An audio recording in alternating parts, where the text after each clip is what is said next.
Ito na, kakain na ng sotanghon na may squid.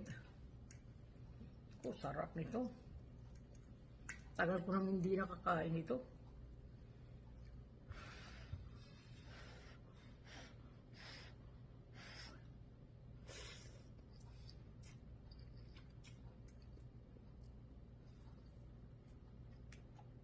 Ang sarap, malasa.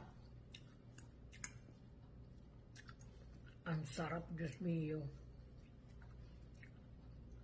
Ito yung pansit na gusto ko. Nagsawa na ako dun sa regular na pansit.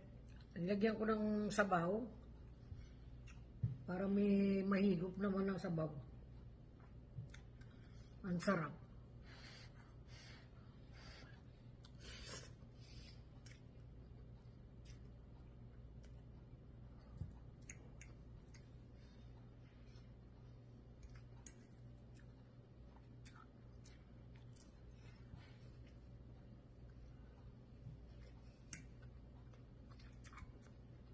Pusit.